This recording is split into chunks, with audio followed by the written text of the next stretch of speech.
മൂത്രം ഒഴിച്ചു കഴിഞ്ഞാലും പൂർണ്ണമായും പുറത്തേക്ക് മൂത്രം പോയി എന്നുള്ള ഒരു തോന്നലില്ലായ്മ, പിന്നെ മൂത്രം ഇറ്റിറ്റായി വീണുകൊണ്ടിരിക്കുക, അതിൻ്റെ കൂടെ കഠിനമായ പനിയും. ചില ആൾക്കാരിലെങ്കിലും ഇങ്ങനെയുള്ള ആൻറ്റിബയോട്ടിക്സ് കഴിച്ചാൽ പോലും രോഗം മാറാതിരിക്കുന്നതായിട്ട് കാണുന്നുണ്ട്. മറ്റ് ചിലരിൽ താൽക്കാലികമായി മാറിയെങ്കിലും വീണ്ടും ഇത് റീഒക്കർ ചെയ്യുന്നതായിട്ട്, വീണ്ടും തിരിച്ചു വരുന്നതായിട്ടും കാണുന്നുണ്ട്. ഈ യൂറിനറി ട്രാക്ട് ഇൻഫെക്ഷൻ എങ്ങനെ മാറ്റാം, അല്ലെങ്കിൽ എങ്ങനെ അതിനെ പ്രിവെൻറ്റ് ചെയ്യാം എന്ന 4 കാര്യങ്ങളെക്കുറിച്ചാണ് നമ്മൾ ചർച്ച ചെയ്യുന്നത്.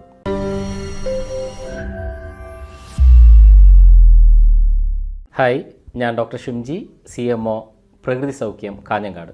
ഒരുപക്ഷെ ഇന്ന് ഏറ്റവും കൂടുതൽ ആൾക്കാരെ ബുദ്ധിമുട്ടിക്കുന്ന, പ്രത്യേകിച്ച് സ്ത്രീകൾക്ക് ഏറ്റവും കൂടുതലായി കാണപ്പെടുന്ന ആൻറ്റിബയോട്ടിക്സിൻ്റെ ഉപയോഗം ഏറ്റവും കൂടുതലായി വേണ്ടി വന്നേക്കാവുന്ന ഒരു രോഗത്തെക്കുറിച്ചാണ്, യൂറിനറി ട്രാക്ട് ഇൻഫെക്ഷൻ എന്ന UTIയെ കുറിച്ചാണ് ഇന്ന് നമ്മൾ സംസാരിക്കുന്നത്. ഒരു പക്ഷേ നമ്മുടെ ക്ലിനിക്കിലേക്ക് വരുന്ന മൂത്രം ഒഴിക്കുമ്പോൾ ബുദ്ധിമുട്ട്, പ്രത്യേകിച്ച് മൂത്രം ഒഴിക്കുന്ന സമയത്ത് ഉണ്ടാകുന്ന പുകച്ചിൽ, നീറ്റൽ, അതുപോലെ അടിവയറിലുണ്ടാകുന്ന കഠിനമായ വേദന, മൂത്രം ഒഴിച്ചു കഴിഞ്ഞാലും പൂർണ്ണമായും പുറത്തേക്ക് മൂത്രം പോയി എന്നുള്ള ഒരു തോന്നലില്ലായ്മ, പിന്നെ മൂത്രം ഇറ്റിറ്റായി വീണുകൊണ്ടിരിക്കുക, അതിൻ്റെ കൂടെ കഠിനമായ പനിയും, ഇങ്ങനെയുള്ള ഫീച്ചേഴ്സുമായിട്ട് വരുന്ന ഒരാളെ തീർച്ചയായിട്ടും നമ്മൾ യൂറിൻ ടെസ്റ്റ് ചെയ്യാൻ വേണ്ടി അയക്കും. യൂറിൻ ടെസ്റ്റിൽ സാധാരണഗതിയിൽ നോക്കുന്നത് അതിനകത്ത് പസ് സെൽസ്, പഴുപ്പ് ഉണ്ടോ എന്നുള്ളതാണ്. കൂടുതലായിട്ട് പസ് സെൽസ് ഉണ്ടെങ്കിൽ നമ്മൾ തീർച്ചയായിട്ടും വീണ്ടും ആ യൂറിനെ കൾച്ചർ ചെയ്യാൻ വേണ്ടി അയക്കും. കൾച്ചർ ചെയ്യുന്നത് ഏത് തരത്തിൽപ്പെട്ട ബാക്ടീരിയയാണ് ഈ പറയുന്ന യൂറിനറി ട്രാക്ട് ഇൻഫെക്ഷൻ ഉണ്ടാക്കിയത് എന്ന് മനസ്സിലാക്കാൻ വേണ്ടിയിട്ടാണ്. പ്രധാനമായിട്ടും 80% ആൾക്കാരിലും യൂറിനറി ട്രാക്ട് ഇൻഫെക്ഷൻ ഉണ്ടാക്കുന്നത് കോളൈ എന്ന് പറയുന്ന ബാക്ടീരിയയാണ്. അപൂർവമായിട്ട് ക്ലെപ്സിയെല്ല പോലെയുള്ള ബാക്ടീരിയകളും യൂറിനറി ട്രാക്ട് ഇൻഫെക്ഷൻ ഉണ്ടാക്കാറുണ്ട്.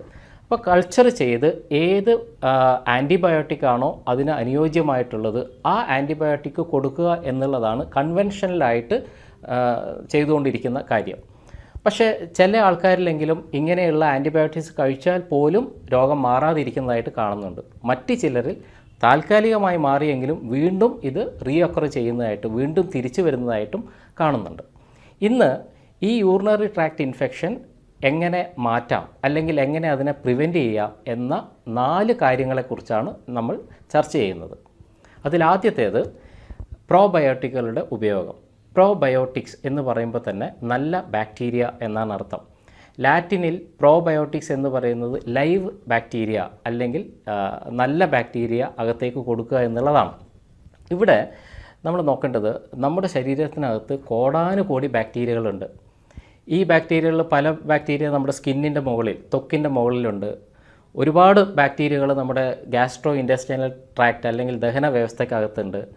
ഇതേപോലെ തന്നെ നമ്മുടെ യൂറിനറി ട്രാക്റ്റിൻ്റെ അകത്തും ഒത്തിരി ബാക്ടീരിയകളുണ്ട്.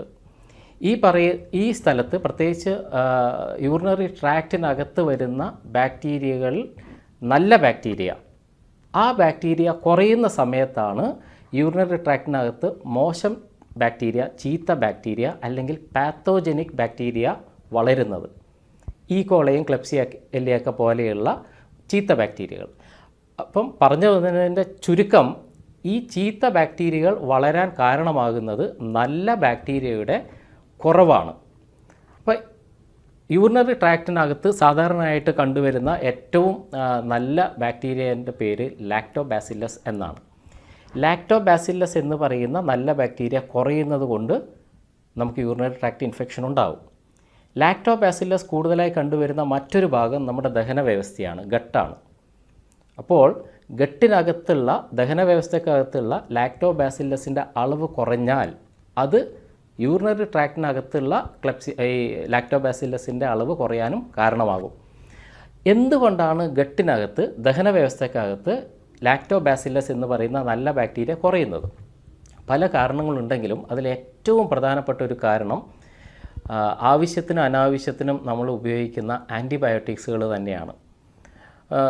പലപ്പോഴും യൂറിനറി ട്രാക്ട് ഇൻഫെക്ഷനുമായിട്ട് ക്ലിനിക്കിലേക്ക് വരുന്ന ആൾക്കാരോട് ഞാൻ സാധാരണ ചോദിക്കുന്നത്, നിങ്ങൾ കഴിഞ്ഞ 1-2 ആഴ്ചക്കകത്ത് ആൻറ്റിബയോട്ടിക്സുകൾ ഉപയോഗിച്ചിട്ടുണ്ടോ എന്നുള്ള ഒരു ചോദ്യം തന്നെയാണ്.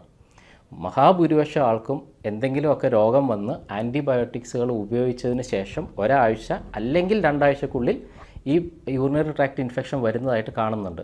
കാരണം നമ്മൾ ഉപയോഗിക്കുന്ന ചില മരുന്നുകൾ നമ്മുടെ ശരീരത്തിനകത്തുള്ള ലാക്ടോബാസില്ലസ് എന്ന നല്ല ബാക്ടീരിയയെ കൊന്നുകളയും. അപ്പോൾ എങ്ങനെയാണ് ഇതിനെ നമ്മൾ മറികടക്കേണ്ടത് ലാക്ടോബാസില്ലസ് എന്ന് പറയുന്ന ബാക്ടീരിയയെ അകത്തേക്ക് കൊടുക്കുക എന്നുള്ളതാണ്. അതിനാണ് നമ്മൾ പ്രോബയോട്ടിക്സിൻ്റെ അഡ്മിനിസ്ട്രേഷൻ. പ്രോബയോട്ടിക്സ് എന്ന ഞാൻ നേരത്തെ സൂചിപ്പിച്ചതുപോലെ നല്ല ബാക്ടീരിയയെ, ലൈവ് ബാക്ടീരിയയെ അകത്തേക്ക് കൊടുക്കുക എന്നുള്ളത്.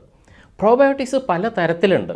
ഇപ്പം എല്ലാ അസുഖത്തിനും എല്ലാ പ്രോബയോട്ടിക്സും അനുയോജ്യമാവണമെന്നില്ല. ഉദാഹരണത്തിന് നമ്മളിപ്പോൾ ഒരു ഓട്ടോ ഇമ്മ്യൂൺ രോഗമായിട്ട് വരുന്ന ഒരാൾക്ക് കൊടുക്കുന്ന പ്രോബയോട്ടിക്സ് അല്ല ഈ പറയുന്ന യൂറിനറി ട്രാക്ട് ഇൻഫെക്ഷന് കൊടുക്കേണ്ടത്. നേരത്തെ ഞാൻ സൂചിപ്പിച്ചതുപോലെ നമ്മുടെ ശരീരത്തിനകത്ത് ആവശ്യമുള്ള യൂറിനറി ട്രാക്ട് ഇൻഫെക്ഷൻ വരുമ്പോൾ ആവശ്യമുള്ള ബാക്ടീരിയ എന്ന് പറയുന്നത് ലാക്ടോബാസില്ലസ് ആണ്. ലാക്ടോബാസില്ലസ് അടങ്ങിയ ലൈവ് ബാക്ടീരിയയാണ്, പ്രോബയോട്ടിക്സ് ആണ് നമുക്ക് അകത്തേക്ക് കൊടുക്കേണ്ടത്. അതായത് യൂറിനറി ട്രാക്ട് ഇൻഫെക്ഷൻ മാറ്റാനുള്ള അല്ലെങ്കിൽ പ്രിവെൻറ്റ് ചെയ്യാനുള്ള ഏറ്റവും നല്ല വഴികളിലൊന്ന് ലാക്ടോബാസില്ലസ് അടങ്ങിയ ഭക്ഷണങ്ങൾ കഴിക്കുക എന്നുള്ളതാണ്. സാധാരണഗതിയിൽ നമ്മൾ ഉപയോഗിക്കുന്ന മോര്, അധികം പുളിക്കാതെയുള്ള മോരിനകത്ത് ധാരാളമായിട്ട് ലാക്ടോബാസില്ലസ് ഉണ്ട്. അപ്പം മോര് നന്നായിട്ട് കുടിക്കുക, പ്രത്യേകിച്ച് ഇഞ്ചിയൊക്കെ ചേർത്ത് നമ്മൾ പണ്ട് മോരിൻ വെള്ളമുണ്ടാക്കി സംഭാരമൊക്കെ ഉണ്ടാക്കിയ പോലെ ധാരാളം കഴിക്കുക എന്നുള്ളതും യൂറിനറി ട്രാക്ട് ഇൻഫെക്ഷൻ പ്രിവെൻറ്റ് ചെയ്യാനും മാറ്റാനും വളരെ വലിയ അളവിൽ സഹായിക്കുന്നുണ്ട്. അതുപോലെ ഇപ്പം മാർക്കറ്റിലൊക്കെ കിട്ടുന്ന, നിങ്ങളൊരു പക്ഷേ കണ്ടിരിക്കാം, കമ്പൂച്ചി എന്നൊക്കെ പറയുന്ന ഹെൽത്ത് ഡ്രിങ്ക്സ്.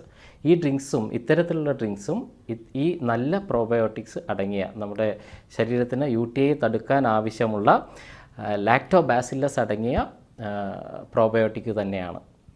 രണ്ടാമത്, പ്രോബയോട്ടിക്സ് കഴിഞ്ഞാൽ രണ്ടാമത് നമ്മൾ ഡിസ്കസ് ചെയ്യേണ്ടത് അത്ര അധികം നമ്മുടെ നാട്ടിൽ കാണപ്പെടാത്ത ഒരു ഫ്രൂട്ടിനെ കുറിച്ചാണ്. പക്ഷേ ആ ഫ്രൂട്ടിൻ്റെ ജ്യൂസ് ധാരാളമായിട്ട് ഇപ്പോൾ അവൈലബിൾ ആയിട്ടുണ്ട്. Cranberry juice. എന്തുകൊണ്ടാണ് ക്രാൻബെറി ജ്യൂസ് യൂറിനറി ട്രാക്ട് ഇൻഫെക്ഷന് വളരെയധികം ഗുണം ചെയ്യുന്നത്? ഇതിൻ്റെ പ്രധാന കാര്യം ഞാൻ നേരത്തെ സൂചിപ്പിച്ച പാത്തോജനിക് ബാക്ടീരിയ, ചീത്ത ബാക്ടീരിയ യൂറിനറി ട്രാക്റ്റിൻ്റെ വാളിൽ, അതിൻ്റെ ചുമരിൽ പോയി സ്റ്റക്ക് ചെയ്യുക, അവിടെ പറ്റി പിടിച്ചിരിക്കും. ഈ പറ്റി പിടിച്ച പാത്തോജനിക് ബാക്ടീരിയയെ പുറത്തേക്ക് കളയാൻ വേണ്ടി, ഈ അഡഷൻ, ഈ പറ്റൽ മാറ്റാൻ വേണ്ടി സഹായിക്കുന്ന വളരെ പ്രധാനപ്പെട്ട ഒരു ഘടകം ക്രാൻബെറി ജ്യൂസിനകത്തുണ്ട്. അതുകൊണ്ട് പ്രത്യേകിച്ച് യൂറിനറി ട്രാക്ട് ഇൻഫെക്ഷൻ ഉള്ള സമയങ്ങളിൽ ക്രാൻബെറി ജ്യൂസ് ഉപയോഗിക്കുന്നതും വളരെ ഗുണപ്രദമായിട്ട് കണ്ടിട്ടുണ്ട്. മൂന്നാമത്, നമ്മുടെ ഭക്ഷണവുമായി ബന്ധപ്പെട്ടിട്ടുള്ള ഒരു കാര്യമാണ് പറയാനുള്ളത്. നമ്മൾ ഭക്ഷണത്തിൽ സാധാരണയായി ധാരാളമായിട്ട് ഉപയോഗിക്കുന്ന ഒരു കാര്യമാണ് പഞ്ചസാര, വൈറ്റ് ഷുഗർ. നമ്മളെല്ലാവരും മനസ്സിലാക്കിയതുപോലെ ബാക്ടീരിയകൾ, പ്രത്യേകിച്ച് പാത്തോജനിക് ബാക്ടീരിയകൾ, മോശം ബാക്ടീരിയകൾ ഏറ്റവും കൂടുതൽ ഫ്ലറിഷ് ചെയ്യുന്നത്, വളർച്ച പ്രാപിക്കുന്നത് ഷുഗർ മീഡിയത്തിലാണ്.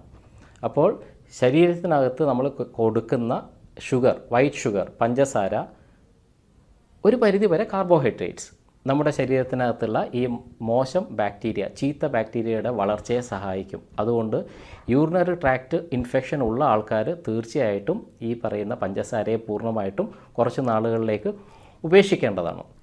എൻ്റെ ക്ലിനിക്കിൽ സാധാരണ വരുന്ന, ഞങ്ങളുടെ ടീം സാധാരണ പറയാറുള്ളത്, വൈറ്റ് ഡിസ്ചാർജ് അല്ലെങ്കിൽ യൂറിനറി ട്രാക്ട് ഇൻഫെക്ഷനുമായിട്ട് വരുന്ന ആൾക്കാരോട് പറയും, ഒരു 21 ഡേയ്സ് ഷുഗർ ചലഞ്ച്, 21 ദിവസം പൂർണ്ണമായിട്ടും പഞ്ചസാര ഒഴിവാക്കാൻ വേണ്ടി പറയാറുണ്ട്. ഇത് അതേ രീതിയിൽ ഉൾക്കൊള്ളുന്ന ആൾക്കാർ, 21 ദിവസം ഈ പറയുന്ന പഞ്ചസാര പൂർണ്ണമായിട്ട് ഒഴിവാക്കിയ ആൾക്കാർക്ക് വളരെ ഡ്രാസ്റ്റിക് ആയിട്ടുള്ള ചേഞ്ചാണ് ഈ രോഗത്തിൽ ഉണ്ടായി വരുന്നത്. അതായത് വൈറ്റ് ഡിസ്ചാർജും യൂറിനറി ട്രാക്ട് ഇൻഫെക്ഷനും വളരെ ഡ്രാസ്റ്റിക് ആയിട്ട് അവർക്ക് മാറുന്നതായിട്ട് കണ്ടിട്ടുണ്ട്. അപ്പോൾ തീർച്ചയായിട്ടും പഞ്ചസാര ഒഴിവാക്കേണ്ടതും, ഈ പ്രത്യേകിച്ച് യൂറിനറി ട്രാക്ട് ഇൻഫെക്ഷൻ ഉള്ള സമയത്ത് ഒഴിവാക്കേണ്ടതും വളരെ ആവശ്യമായ കാര്യം തന്നെയാണ്. നാലാമത്തതാണെങ്കിലും ഏറ്റവും പ്രധാനപ്പെട്ട ഒരു കാര്യം, നമ്മളെല്ലാം നോട്ടീസ് ചെയ്തിട്ടുണ്ടാവും, പലപ്പോഴും വെയിലത്ത് പോവുക, കഠിനമായി അധ്വാനിക്കുക, ഒത്തിരി വേർപ്പ് ശരീരത്തിൽ നിന്ന് നഷ്ടപ്പെട്ട് കഴിഞ്ഞാൽ മൂത്രത്തിൻ്റെ കളർ മാറുന്നതായിട്ട് നമുക്ക് കാണാം. അതായത് പലപ്പോഴും അതാണ് യൂറിനറി ട്രാക്ട് ഇൻഫെക്ഷനിലേക്ക് നയിക്കാനുള്ള ഒരു പ്രധാന കാര്യം. അപ്പോൾ കൃത്യമായ രീതിയിൽ ജലാംശം അകത്തേക്ക് കൊടുക്കുക എന്നുള്ളതും വെള്ളം കുടിക്കുക എന്നുള്ളതും വളരെ പ്രധാനപ്പെട്ട ഒരു കാര്യമാണ്.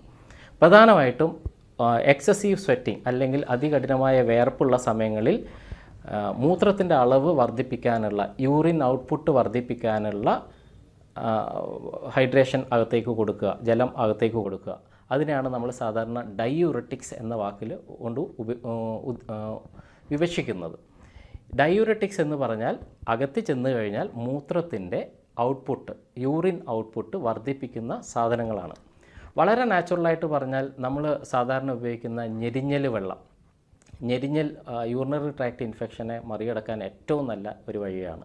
ഞെരിഞ്ഞൽ നല്ലൊരു ഡയൂററ്റിക്കാണ്. അതുപോലെ ബാർലി വെള്ളവും 1-2 ലിറ്റർ ഉണ്ടാക്കി വെച്ച് അത് അല്പാൽപമായി കുടിച്ചുകൊണ്ടിരിക്കുന്നത് മൂത്രത്തിൻ്റെ ഔട്ട്പുട്ട് കൂട്ടുകയും അതുവഴി പാത്തോജനിക് ബാക്ടീരിയയെ വാഷ് ഔട്ട് ചെയ്യാനും സഹായിക്കും. മറ്റൊന്ന് കരിക്കിൻ വെള്ളം, നമ്മുടെ ടെൻഡർ കോക്കനട്ട് വാട്ടറും ഈ പറയുന്ന പോലെ വളരെയധികം ശരീരത്തിന് യൂറിൻ ഔട്ട്പുട്ട് കൂട്ടാൻ സഹായിക്കുന്ന ഒരു കാര്യമാണ്. പണ്ട് കാലം മുതൽ തന്നെ പാരമ്പര്യമായിട്ട് പലരും പറഞ്ഞു വരുന്ന ഒരു കാര്യം, മൂത്രത്തിന് എന്തെങ്കിലും ബുദ്ധിമുട്ടുണ്ടെങ്കിൽ തഴുതാമ ഇട്ട് തിളപ്പിച്ച വെള്ളം കുടിക്കണം എന്നാണ്. അപ്പോൾ തഴുതാമ എന്ന് പറയുന്നതും വളരെ നല്ലൊരു ഡയൂററ്റിക്കാണ്. അപ്പോൾ ഈ പറയുന്ന ഡയൂററ്റുകൾ അടങ്ങിയ വെള്ളം ധാരാളമായിട്ട് കുടിക്കുന്നതും യൂറിനറി ട്രാക്റ്റ് ഇൻഫെക്ഷൻ ഉള്ള സമയത്ത് അതിനെ മറികടക്കാൻ ഏറ്റവും സഹായിക്കുന്നതാണ്. ഈ പറഞ്ഞ 4 കണ്ടൻസിനെ ഒന്നിച്ച് പറയുകയാണെങ്കിൽ PSCW എന്ന് പറയാം. PSC നമുക്ക് ഓർക്കാൻ പറ്റും, W ഫോർ വുമൺ, കാരണം ലേഡീസിലാണ് ഇത് അധികം കാണുന്നത്. P ഫോർ പ്രോബയോട്ടിക്സ്, നല്ല ബാക്ടീരിയ, ലാക്ടോബാസില്ലസ് അടങ്ങിയ നല്ല ബാക്ടീരിയ, അതകത്തേക്ക് കൊടുക്കുക. S ഫോർ ഷുഗർലെസ്, അതായത് പഞ്ചസാര പൂർണ്ണമായിട്ടും കുറച്ച് നാളത്തേക്ക് ഒഴിവാക്കുക. C ഫോർ ക്രാൻബെറി ജ്യൂസ്, പ്രത്യേകിച്ച് യൂറിനറി ട്രാക്റ്റ് ഇൻഫെക്ഷൻ ഉള്ള സമയത്ത് ക്രാൻബെറി ജ്യൂസ് ഉപയോഗിക്കുക. W ഫോർ വാട്ടർ ഇൻടേക്ക്, ജലാംശം ധാരാളമായിട്ട് അകത്തേക്ക് കൊടുക്കുക, പ്രത്യേകിച്ച് ഡയൂററ്റിക്സ് കൊടുക്കുക. ഈ 4 കാര്യങ്ങൾ കൃത്യമായി ചെയ്യുക വഴി ഒരു വലിയ പരിധിവരെ നിങ്ങൾക്ക് യൂറിനറി ട്രാക്റ്റ് ഇൻഫെക്ഷൻ വരാതിരിക്കാനും വന്ന യൂറിനറി ട്രാക്റ്റ് ഇൻഫെക്ഷനെ മറികടക്കാനും സാധിക്കും. കൂടുതൽ ഹെൽത്ത് ടിപ്പുമായി അടുത്ത വീഡിയോയിൽ കാണുന്നത് വരെ എല്ലാവർക്കും നന്ദി.